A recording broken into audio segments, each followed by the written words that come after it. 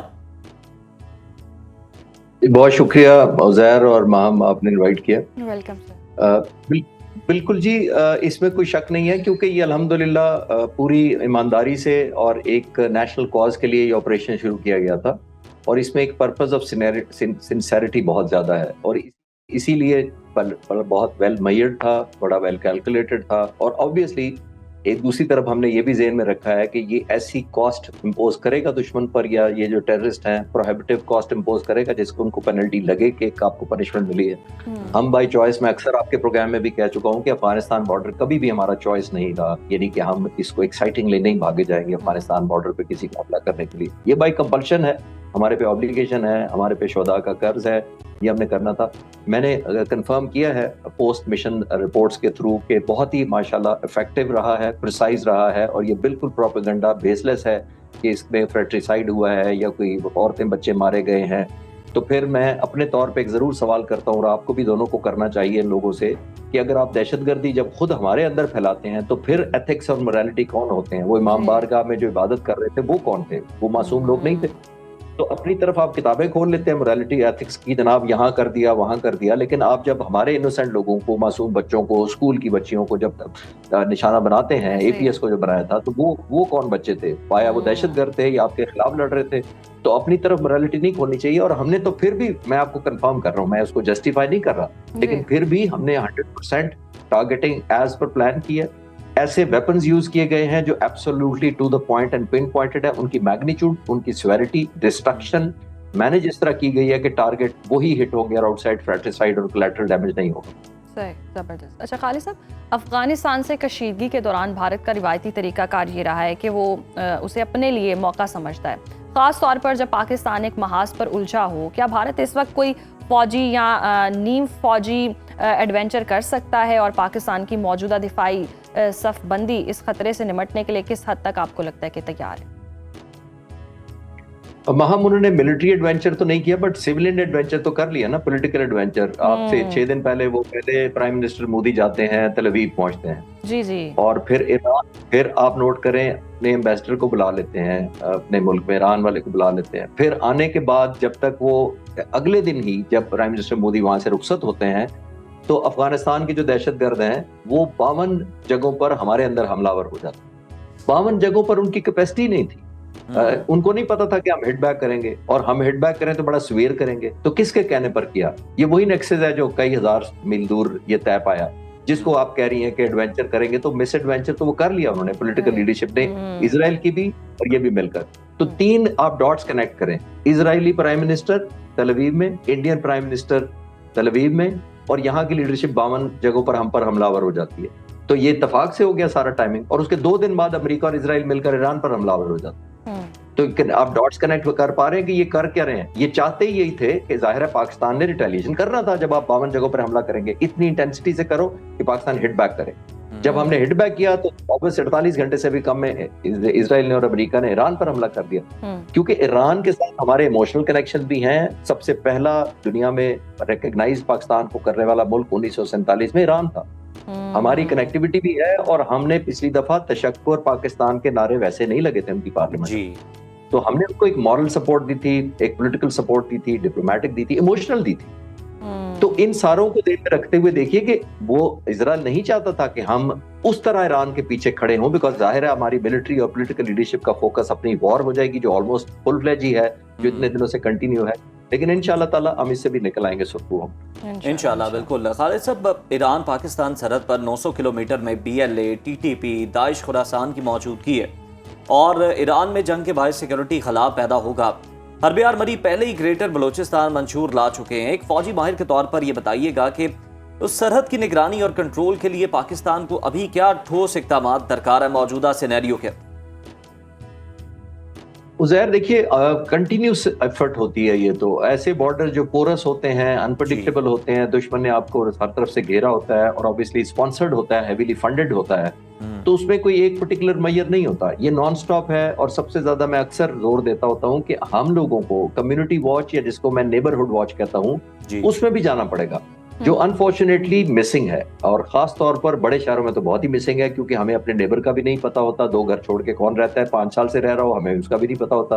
تو neighbourhood watch کا concept پوری دنیا میں ہے کہ آپ ایک اویئرنیس رکھتے ہیں کہ کون آپ کے ارد گرد رہ رہا ہے. ایسے جو ملک ہوتے ہیں جو فنڈ کرتے ہیں, وہ ہمارے ہی اندر آ کر اپنے گھروں کو رینٹ پہ کر کے یا خرید کر رہنا شروع کر دیتے ہیں. سینچریز کو سلیپر سیل کے طور پہ استعمال کیا جاتا ہے, کئی سال ان کو فنڈ کر کے سسٹین کر کے اکوپمنٹ دیا جاتا ہے, اور پھر ویٹنگ موڈ میں رکھا جاتا ہے کہ جب آپ کا ریموٹ دبائیں گے, آپ نے فلاں جگہ جا کر اس مسجد میں یا امام بارگاہ میں جا کر ریموٹ دبا دینا. تو یہ وہ ایلیمنٹ ہے, یہ کنٹینیوڈ ہمیں سرویلنس رکھنی پڑے گی. اور ظاہر ہے میں نے یہی عرض کیا کہ یہ جو سسٹینڈ قسم کا آپریشن افغانستان میں ہو رہا ہے, یہ اسی کی کڑی ہے کہ ہم چاہتے ہیں کہ ان کے یہ انیشیٹو کو کرٹیل کر کے ایلیمنیٹ کیا جائے انشاءاللہ.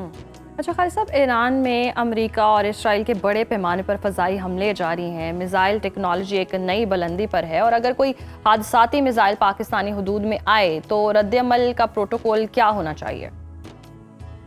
دیکھیے ایئر سپیس تو obviously سوورینٹی تو ہم نے کسی بھی ملک کو کبھی الحمدللہ اجازت ہی نہیں دی. وہ دیکھنا پڑے گا کہ سرکمسٹانسز میں ہوئی ہے، سیویریٹی کیا ہے، ہمارا ایکسٹینٹ آف ڈیمیج کیا ہے، اور آیا یہ جینوئنلی کوئی مسٹیک یا ایرر ہے یا انٹینشنلی انگیج کیا گیا. وہ پیٹرن آپ کو پتہ چل جاتا ہے.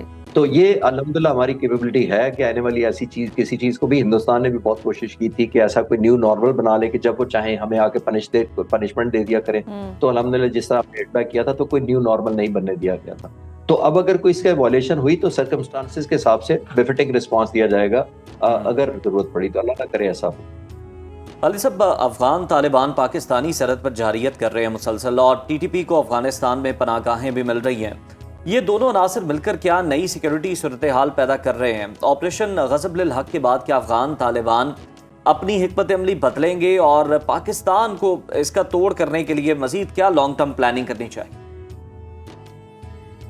ظاہر بنیادی طور پر دیکھیے جو سارے آپریشنز ہو رہے ہیں کس لیے ہو رہے ہیں؟ وہ ایک لائن کے لیے ہو رہے ہیں. ہم ان پہ ایک پروہیبٹیو کاسٹ امپوز کر رہے ہیں، ایک ایسی ان پر پنشمنٹ دے رہے ہیں یا ایٹریشن دے رہے ہیں ان کو جو وہ برداشت نہ کر سکیں، اور جب وہ نہیں برداشت کریں گے تو وہ کمپرومائز پر آئیں گے. اور میں اکثر کہتا ہوتا ہوں کہ جو آپ کی کیپیسٹی ٹو ہرٹ ہوتی ہے یا کیپیسٹی ٹو انفلکٹ ڈسٹرکشن یا ڈیمیج ہوتی ہے، وہی آپ کی پاور ٹو بارگین ہوتی ہے.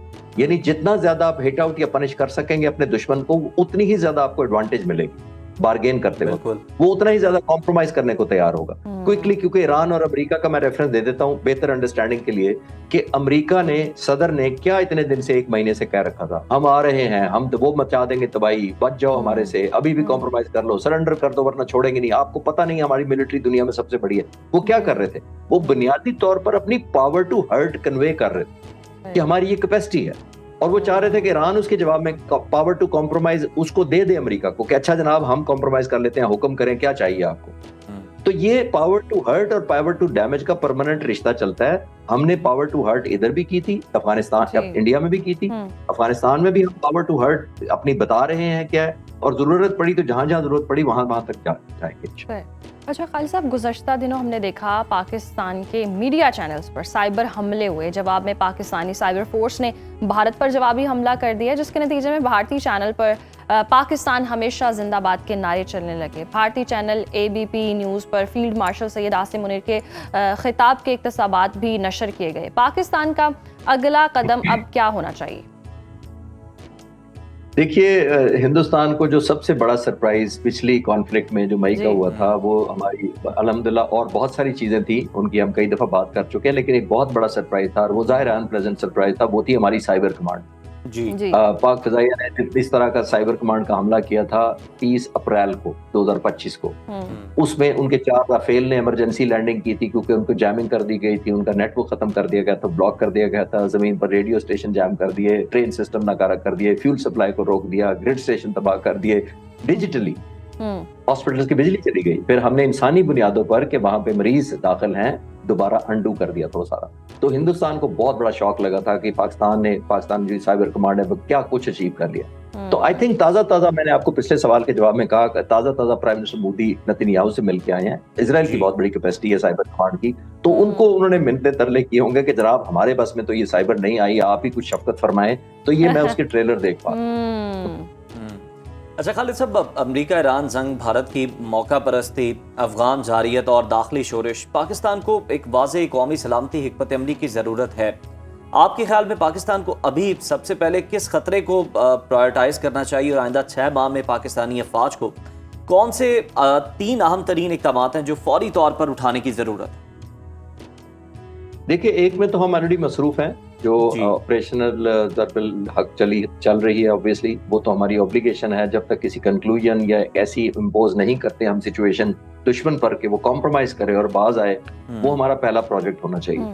نمبر 2، ہماری ظاہر ہے اس میں تو کوئی شک نہیں ہے کہ ویجیلنس ہونی چاہیے۔ ویجیلنس کا مطلب ہی یہی ہے کہ آن گوئنگ ہر طرف ہمیں جتنی ویجیلنس بڑھا سکے، جو بھی ہمارے سینسرز ہیں، سیٹلائٹس ہیں، ڈرونز ہیں، انمینڈ ایریل وہیکلز ہیں، ان کو امپلوائے کر کے جتنی ویجیلنس ہو سکے وہ دیں۔ اور تیسری، ہماری یونٹی ہے آپس میں، قوم کی جتنی یونٹی ہوگی، دیکھیے قوم کے اندر قومیں لڑتی ڈس یونائٹیڈ یا ڈس انٹیگریٹ نہیں لڑتی، آن بورڈ ساری قوم کو ہونا چاہیے، ہمیں کنسنسس سے آگے چلنا چاہیے تاکہ پوری قوم کا ایک ریزالو ہو ہمارے آپریشنز کے پیچھے۔ اور جنگ کے دنوں میں بھی، اور کئی دفعہ میں آپ کے چینل پر کہہ چکا ہوں، معذرت میں ریپیٹ کر دیتا ہوں، کہ ہماری جو آرم فورسز ہم لوگ ہوتے ہیں، ہم ویپن ہوتے ہیں آپ لوگوں کے قوم کے ہاتھ میں، ہم ایک ٹول ہوتے ہیں جو انسٹرومنٹ آف پاور ہوتا ہے بنیادی طور پر۔ انسٹرومنٹ آف ڈیسیژن آپ کا ہوتا ہے، قوم ڈیسائیڈ کرتی ہے، پولیٹیکل لیڈرشپ ڈیسائیڈ کرتی ہے کہ ہمارا یہ دشمن ہے، اس کو مارو۔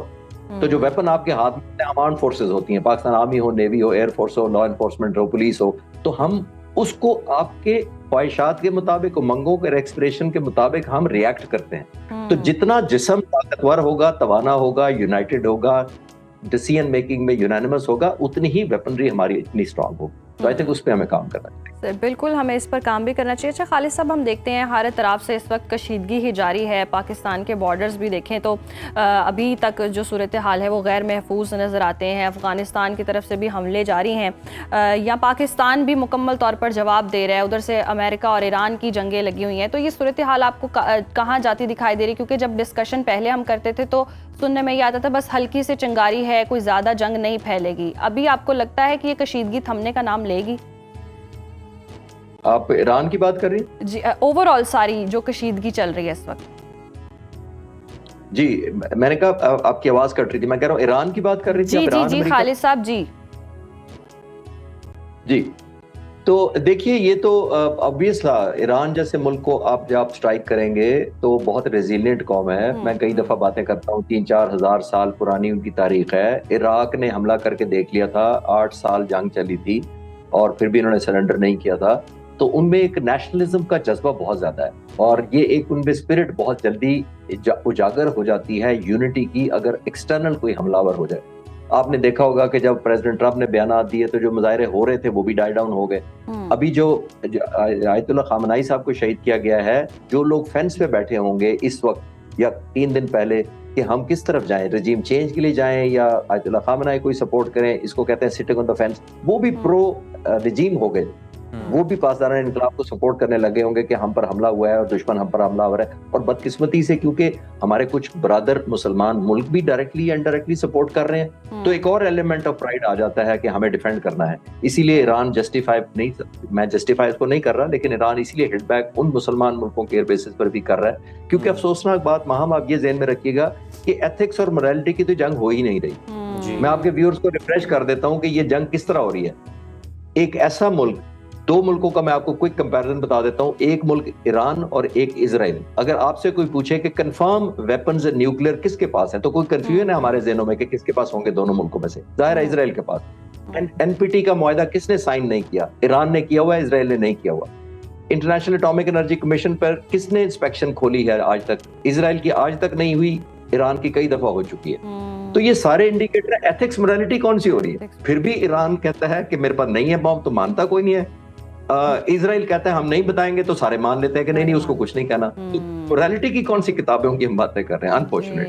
تو آئی تھنک یہ بڑھے گا، ایران پہ ڈیپینڈنٹ ہے کہ وہ کتنا کمپوز رہ سکتا ہے، اور جتنے ویپنز انہوں نے، خاص طور پہ جو میں ریسرچ کیا 7-8 مہینوں میں، انہوں نے بہت ویپنز لیے ہیں چائنا سے، سرفیس ٹو ایئر میزائلز بھی ہیں، جیسے ابھی جہازوں کے شوٹ ڈاؤن ہونے کی خبریں آ رہی ہیں، تو میرا خیال ہے انہوں نے جہاز وہ استعمال کیے ہیں، anti aircraft weapons use کیے ہیں۔ سروائیویبلٹی بڑی امپورٹنٹ ہے ان کے ویپنز کی بھی۔ انفارچونیٹلی اپنی لیڈر کی سروائیویبلٹی تو انشور نہیں کر سکے، بیکاز آف جو علیحدہ ایک ٹاپک ہو سکتا ہے، لیکن اپنے ویپنز کی کو کرنی چاہیے، بیکاز ویپنز ان کے سروائیو کریں گے، اسرائیل کے لیے کاسٹ بڑھے گی۔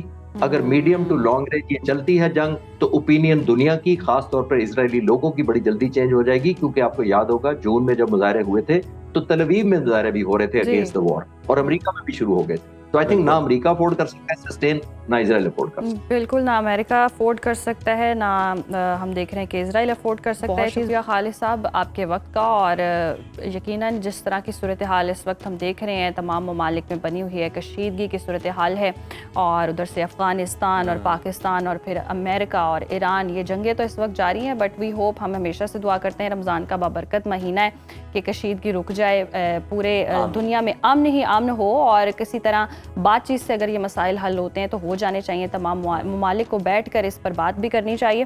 ابھی صدائے رمضان میں وقت ہوا ہے بریک کا. Stay with us. Welcome back ناظرین. رمضان المبارک کی برکتیں سمیٹنے کا عمل جاری ہے, لیکن اکثر دیکھا گیا ہے کہ لوگ سحری اور افطاری میں بے احتیاطی کی وجہ سے معدے کی تیزابیت, پیاس کی شدت اور سستی کا شکار ہو جاتے ہیں.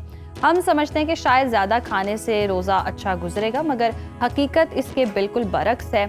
کیا آپ جانتے ہیں کہ سحری میں ایک غلط انتخاب آپ کے پورے دن کو بوجھل بنا سکتا ہے, اور کیا ہماری روایتی افطاری یعنی کہ پکوڑے اور سموسے واقعی ہماری صحت کے دشمن ہیں؟ اس موضوع پر آج ہم بات کریں گے. اور اکثر لوگ سحری صرف اس لیے چھوڑتے ہیں کہ نیند پوری ہو جائے, لیکن یہ سستی آپ کے میٹابولزم کو کتنا نقصان پہنچاتی ہے یہ جاننا بھی اشد ضروری ہے. پانی کی کمی, چائے کا بے دریغ بے تحاشا استعمال, اور پھر شوگر یا بلڈ پریشر کے مریضوں کے لیے روزے کے تقاضے, یہ وہ سوالات ہیں جو ہر گھر میں پوچھے جاتے ہیں. اس لیے آج اسٹوڈیوز میں ہمارے ساتھ موجود ہے معروف ماہر غذائیت ڈاکٹر سجاد احمد صاحب, جو ہمیں بتائیں گے کہ اس رمضان ہم اپنی صحت اور عبادت میں توازن کیسے برقرار رکھ سکتے ہیں. ڈاکٹر صاحب آپ کو خوش آمدید کہتے ہیں صدائے رمضان میں. ڈاکٹر صاحب, سحری سے اگر ہم آغاز کر لیں تو سحری کی اگر ہم بات کریں تو وہ کون سے ایسے فوڈز ہیں, مطلب کاربس پہ ہمیں بہت ریلائی کرنا چاہیے, پروٹین پہ ہمیں زیادہ جانا چاہیے, فائبر پہ جانا چاہیے, جو کہ ذرا دیر سے ہضم ہوتے ہیں, کیونکہ کوشش روزہ داروں کی یہی ہوتی ہے کچھ ایسی خوراک لی جائے جو افطاری تک ساتھ نبھائے. یہ اس کے اندر یہ ہے کہ آپ نے اپنے میٹابولزم کو دیکھنا ہوتا ہے کہ میٹابولزم کے لیے کیا چیزیں چاہیے ہوتی ہیں آپ کی. تو اس کے اندر سب سے پہلی چیز ہے پانی, کہ آپ نے پانی پینا ہے. پانی اگر آپ صبح اٹھ کے اگر گرم پانی پی لیں تو اس سے یہ ہوگا کہ آپ کا جو سا ڈائجسٹو سسٹم ہے وہ یعنی کہ بہتر رہے گا, اور جو بیسیکلی جو گرم پانی ہے وہ ہضم ہوتا ہے, اور جو ٹھنڈا پانی ہوتا ہے وہ بدہضمی کرتا ہے. تو اس کو مائنڈ میں رکھ کے آپ نے پہلے پانی پینا ہے, اور کم از کم آپ سحری سے پہلے 3-4 گلاس جو ہے 1 لیٹر پانی پی لیں, گرم پانی نا. اور اس کو پینے کا طریقہ یہ ہے کہ اس کے ساتھ آپ کھجوریں آپ کی ہوں, یعنی کہ ایک کھجور کی بائٹ لی اور جو ہے نا وہ چپس لیتے رہے, اور جو ہے نا 4 گلاس آپ نے مکمل کر لی. اس کے بعد جو سی چیز آتی ہے وہ ہے آپ کو انرجی چاہیے ہوتی ہے نا سارا دن. تو انرجی کے لیے آپ کو کاربوہائیڈریٹس کی ضرورت ہوتی ہے. اب کاربوہائیڈریٹس جو ہے نا وہ 2 طرح کے ہیں نا, ایک ایزی ٹو ڈائجسٹ ہیں, ایک difficult to digest. Easy to digest کون سے ہیں, جیسے آلو ہو گیا, شکرقندی ہو گئی, کیلا ہو گیا, کھجور ہو گئی, یہ ایزی ٹو ڈائجسٹ ہے. اگر آپ یہ پہلے کاربوہائیڈریٹس انکلوڈ کر لیں اپنی سحری کے اندر تو سارا دن آپ کا بہت اچھا گزرے گا, اس لیے کہ اس سے پہلے آپ نے پانی پیا ہوگا تو وہ ڈائجسٹو سسٹم آپ کا بہت اچھا کام کرے گا. اور پھر اس کے بعد تیسری چیز ہے پروٹین. پروٹین آپ کی ضرورت ہے, اس لیے کہ وہ تو ویسے بھی ہمیں 5 to 6 آورلی چاہیے ہوتی ہے. تو وہ پروٹین کے لیے سب سے بہترین چیز کیا ہے, آپ انڈا لیں. انڈا سے اس لیے کہ اس کے اندر وائٹامنز اور منرلز بھی بہت زیادہ ہوتے ہیں. اور اس کے ساتھ جو ہے نا اگر انڈا اویلیبل نہیں ہے یا آپ کو نہیں اچھا لگتا تو پھر آپ کو گوشت لینا پڑے گا, یا پھر دہی لینی پڑے گی, یا پھر پنیر لینی پڑے گی. تو یہ چیزیں جو ہیں نا یہ ڈاکٹر صاحب لوگ تو سحری میں بالکل اپوزٹ ہی کھاتے ہیں, جب تک پراٹھے اور سالن اور یہ اس طرح کی چیزیں نہ ہوں. لسی اچھا نہیں, لسی بیسیکلی ٹھنڈی ہوتی ہے, تو میں اس وہ آپ پی لیں لسی, کوئی بری بات نہیں, لیکن اس کے بعد آپ گرم پانی کا 1 مگا لازمی پی لیں, تاکہ جو ہے نا آپ کا ڈائجسٹو سسٹم جو ہے نا وہ رکے نہیں, اور سارا دن جو سا طبیعت بوجھل ہے نا وہ نہ ہو. تو وہ اس لیے جو ہے نا, اور جو سا پراٹھے کی بات کی ہے یا روٹی کی بات کی ہے وہ ڈیفیکلٹ ٹو ڈائجسٹ ہیں. آپ جو سی چیز ڈیفیکلٹ ٹو ڈائجسٹ ہیں وہ سارا دن آپ کو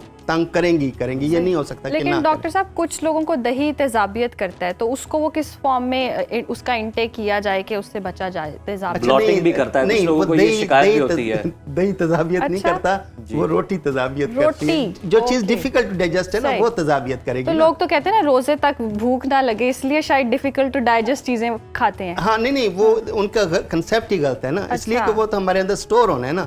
آپ بے شک ٹنوں کے حساب سے کاربوہائیڈریٹس کھا لیں, لیکن وہ آپ کے اینڈ تک تو نہیں جانا, اس نے تو 8 گھنٹے رہ گئے نا آپ کے ساتھ, اس کے بعد پھر جو ہے نا پروسیس دوبارہ شروع ہو جانا. وہ الگ بات ہے کہ آپ کی سارا دن طبیعت بوجھل رہے گی. بالکل ٹھیک ہے. اچھا ڈاکٹر صاحب, بہت سے لوگ یہ بھی ہیں کہ جو آج کل جس طرح سے سحری کا ٹائم ہے, لوگ سو جاتے ہیں اور پھر وہ کہتے ہیں کہ جناب پانی پی کے سو گئے ہیں, ہمارا جو ہے وہ سحری ہو گئی ہے, تو اب ہمیں سحری میں اٹھنے کی ضرورت نہیں کیونکہ ہم نے صبح ارلی مارننگ آفس پہ جانا ہے. طبی پوائنٹ آف ویو سے اگر ہم دیکھیں میڈیکلی, تو سحری چھوڑنے سے کتنا ہمارے جسم پر, ہماری باڈی پر, ہمارے مائنڈ پر اثر پڑتا ہے منفی؟ اچھا, اس کے اندر یہ ہے کہ سب سے پہلے پانی کی بات کریں کہ پانی اگر آپ کے جسم میں نہیں ہوگا تو 3 چیزیں ہوں گی. آپ ڈی ٹاکس نہیں ہوں گے, لوبریکیٹ نہیں ہوں گے, اور بلڈ تھن نہیں ہوگا, یعنی کہ آپ کے اندر خشکی ہوگی, زہریلے مادے جسم میں ہوں گے, آپ کو جسم میں اچھا فیلنگ نہیں آئے گی. دوسری بات یہ ہے کہ آپ نے کاربوہائیڈریٹ نہیں لیے. کاربوہائیڈریٹ آپ کے سسٹم میں ہیں تو آپ فزیکلی اور مینٹلی جو ہے نا انرجیٹک ہیں, ادروائز فٹیگڈ ہیں. اس کے بعد پروٹین آ گئی. پروٹین اگر آپ نے نہیں لی تو باڈی اپنے آپ کو کھائے گی. اس نے باڈی نے تو میٹابولزم تو جاری ہے, جسم تو بن رہا ہے, کہاں سے بنے گا؟ باہر سے تو آپ نے کوئی چیز نہیں لی, اب کہاں سے باڈی اپنی یعنی کہ یہ دیوار ٹوٹے گی اور یہ دیوار بنے گی. سمپل. تو یہ سمپل سی بات ہے, یعنی کہ اس کو آپ کمپلیکس نہ کریں نا, نیوٹریشن کو بالکل سمپل لیں کہ اندر جو ہے نا وہ کنٹینیوس پروسیس چل رہا ہے. کچھ لوگ جیسے سحری میں پانی ہی پی رہے ہیں, ہاں, تو وہ اس طریقے سے غلط کر رہے ہیں نا کہ وہ ان کا جسم اپنے آپ کو کھائے گا تو کیا ہوگا, اسے ڈیمیج ہوگا نا, مسل لاس ہوگا, مسل پروٹین آپ کی لاس ہوگی. آپ پروٹین ہے نا, یہ نہیں کرنا چاہیے. مطلب آپ پراپر سحری کریں, کھائیں پیئیں, آپ کے جتنے بھی جو ضروریات ہیں, غذائیت آپ کو جو چاہیے وہ سحری میں ضرور پوری کرنی چاہیے. اچھا, افطاری کی اب ہم بات کر لیتے ہیں. جیسے افطاری, جیسی اذان ہوئی اور کھجور پکڑی, کھجور کے بعد پھر ہم سموسے پکوڑے میں پھر شروع ہوتے ہیں, پھر ختم ہونے کا سلسلہ نام نہیں لیتا. تو یہ کتنا خطرناک ہوتا ہے کہ کھجور, ہم سوچتے ہیں کہ شاید انرجی ملے گی, کھجور کھا لیا, پانی پی لیا, جوس پی لیا, یہ کتنا ڈینجرس ہے؟ یہ تو جو دیکھیں, یہ کھجور کھا لی وہ تو نارمل نا, اس کے بعد کا جو پروسیس, پانی پی لیا وہ بھی, نمکین کھانے کا بھی دل کرتا ہے. تو وہ پھر آپ جب سموسے پکوڑے پر آئیں گے تو وہ ڈیفیکلٹ ٹو ڈائجسٹ ہے, تو وہ پھر بدہضمی کرتے ہیں. تو وہ سارے پیشنٹ ہمارے روزے کے بعد ہمارے پاس آتے ہیں نا کہ تیزابیت ہو رہی ہے, چونکہ اب ہمیں کیا حل تجویز کرتے ہیں پھر ڈاکٹر صاحب آپ انہیں ان کو کہ پکوڑے سموسوں پہ ہاتھ ہلکا رکھیں؟ نہیں, وہ ان کو نہیں کہا جا سکتا اس لیے کہ وہ نہیں مانتے, یعنی ان کو دوائی دینی پڑتی ہے اور ساتھ ان کو کیا کہنا پڑتا ہے کہ جی آپ گرم پانی پی لیں, اس سے یہ ہوگا کہ آپ کا ہاضمہ بہتر ہو جائے گا, تو آپ اچھا فیل کریں گے تھوڑی دیر کے بعد جو ہے نا آپ پیتے. بڑی زبردست ٹیپ, یہ تو آپ نے ہمیں بتا بھی دیا کہ جناب آپ یہ بھی کریں وہ بھی کریں. اچھا, ہمیں یہ بتائیں کہ اور اگر دیکھیں تو پانی پینے کے حوالے سے بھی بہت ساری غلط فہمیاں جو ہے وہ پائی جاتی ہیں. یہ تو ساری اپنی جگہ پر موجود ہے, لیکن ہمیں یہ بتائیں کہ جو لوگ ایکسرسائز کرتے ہیں رمضان کے اندر, ان کی بیلنس ڈائٹ کیا ہونی چاہیے؟ یہ بھی بڑا امپورٹنٹ ہے. اچھا, اس کے اندر یہ ہے کہ ایکسرسائز جو ہے نا وہ آپ کو یعنی کہ جب روزے کی حالت میں تو نہیں کرنی چاہیے کسی صورت میں بھی. اچھا, ہلکی پھلکی بھی نہیں کرنی چاہیے. جیسے ہی آپ ایکسرسائز کرتے ہیں تو آپ کو کس چیز کی ضرورت ہوتی ہے؟ پانی کی ضرورت ہوتی ہے, وہ آپ کے اندر نہیں ہے. ٹھیک ہے نا جی. تو اس کے بعد کاربوہائیڈریٹس وہ بھی آپ کے اندر نہیں ہے. پروٹین آپ نے ویسے نہیں کھائی ہوئی, تو وہ اس وقت جس وقت آپ ایکسرسائز کس سے کریں گے, آپ کے اندر تو اتنی انرجی بھی نہیں ہوگی, تو کیا ہوگا, جسم اپنے آپ کو زیادہ کھائے گا, زیادہ ڈیمیج ہوگا. تو وہ بہتر ہے کہ جب آپ نے افطاری کر لی ہے یا افطاری ہلکی کر لی, پھر اس کے بعد ایکسرسائز کر لیں, پھر اس کے بعد فل میل لیں. اچھا ڈاکٹر صاحب, بالکل آپ درست فرما رہے ہیں کہ گرم پانی کا استعمال کرنا چاہیے.